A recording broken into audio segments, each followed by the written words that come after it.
We pick up the Abu Dhabi Desert Challenge on day 4 with the 281-kilometre Al-Ain water stage.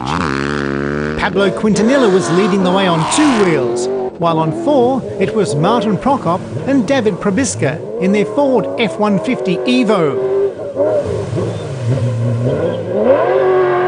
Holding second place was the Mini Cooper of Jakub Przgonski and Tom Kolsel.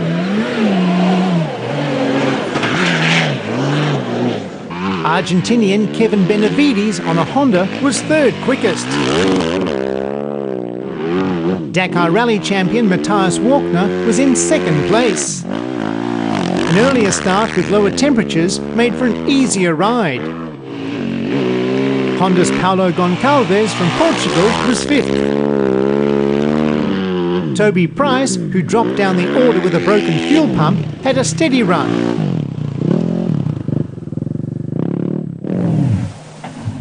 Disappointment for Yasser Hamid Saidin. He dropped out of the top 10 in his powerful Toyota Overdrive.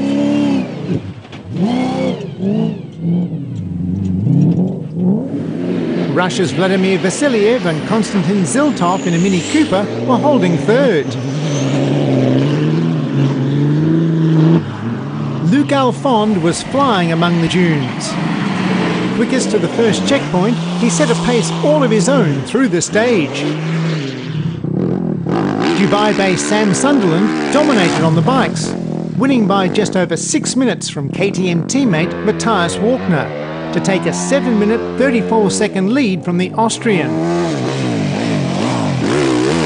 The rally ended abruptly for Mohamed El Balushi. He had to be transferred by helicopter to hospital for a scan after crashing on the stage. Pablo Quintanilla had a tough time, and by the first checkpoint, his 1-minute 8-second overnight lead had been wiped out by Sunderland. Cyril Desprez and Khalid Al-Qasimi suffered setbacks when they had to make repairs. Jakub Przgonski and Tom Kolsel were second quickest on the stage. But there was no stopping Luc Alphond. He won the stage with 3 minutes and 42 seconds to spare. Martin Prokop was third quickest to finish the day with a reduced advantage of 8 minutes 40 seconds from Jakub Przgonski. A nosedive for Yulia Mignova-Kenge didn't slow her down. Sam Sunderland started day 5 holding a 7-minute 34-second lead over Matthias Walkner. The two raced together through the dunes until Sunderland crashed his KTM. He kept going, but was now in second place. Pablo Quintanilla started fourth overnight, but soon climbed into the lead. Portugal's 2014 Desert Challenge winner, Paulo Goncalves, and American Ricky Brabec, both on Hondas, completed the top 6. After some dramas, Jakub Przgonski was now 15 minutes and 20 seconds behind the leader, Martin Prokop. Vladimir Vasiliev and Konstantin Ziltov climbed to third at the expense of the UAE's Khalid Al-Qasimi. After winning the demanding stage, Prokop and David Probiska now held a commanding lead, despite making some mistakes on the dunes.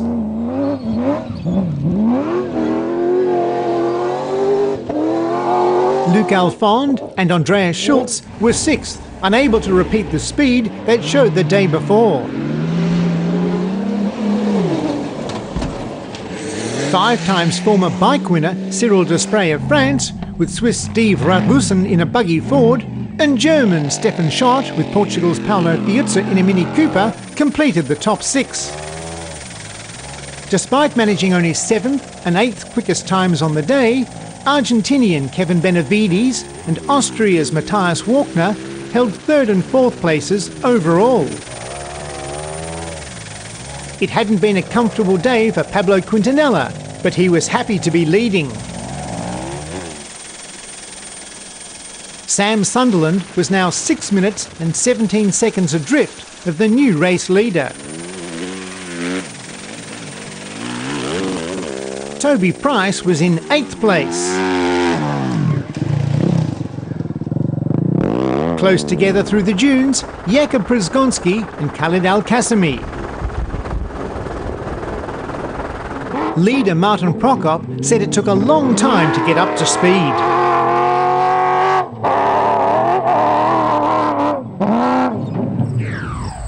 The bikes began the final stage of the Abu Dhabi Desert Challenge with a spectacular motocross-style mass start. Sam Sunderland, who'd made a surge on the final leg last year to clinch his first Desert Challenge crown, had to do the same again to keep his title. However, there were no problems for the Husqvarna rider Quintanilla. He was only 5th quickest on the day, but still won by 5 minutes and 11 seconds from Sam Sunderland. Martin Prokop and David Prabiska started the final leg holding a 15-minute and 20-second lead over Jakub Przgonski.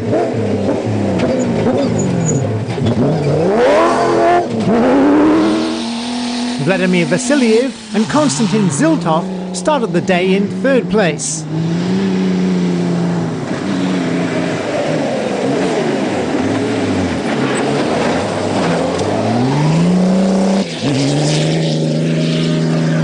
Luc Alphond was back on form and setting the pace in the early kilometres of the stage.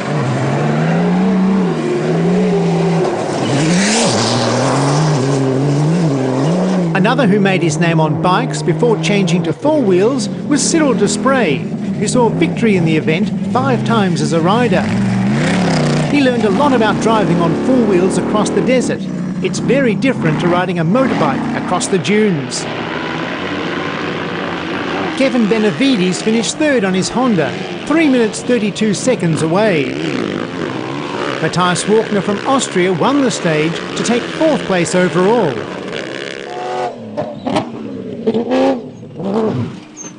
Martin Prokop made it home and won the Abu Dhabi Desert Challenge by 13 minutes and 30 seconds from Jakub Przgonski's Mini Cooper.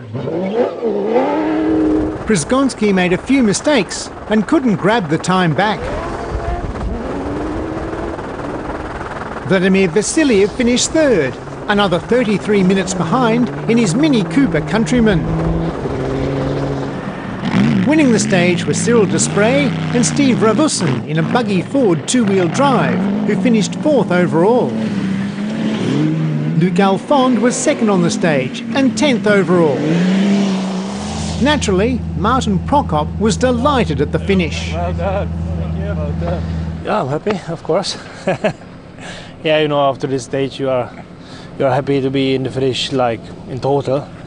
And then the first place is really something amazing. The last kilometers I was really thinking about our job or my team job, because this is our private car. And it's amazing to win the World Cup with it. So yeah, very good job for him because the car is very fast.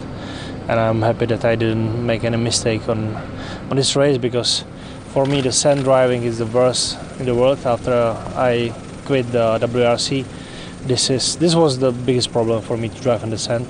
So I focus on it, and now I won the race in sand. So it's really something special for me, and yeah, I have to say, really happy. Pablo Quintanilla was exhausted. It was a really hard race. Really tight fight with all the guys, so I'm really happy for this. Yeah, it's a great start of season. It's impossible better. So I just wanted to thank to the Rockstar Energy Husqvarna factory team for the awesome job they did during all the week, for all the team, and also for all the people who were supporting me behind this race, because yeah, always something special to win. As Pablo Quintanilla and Martin Prokop celebrated their wins, the next round of the FIA World Cup is the Qatar cross-country rally. I want to thank all of our sponsors so much. So before we go, I just want to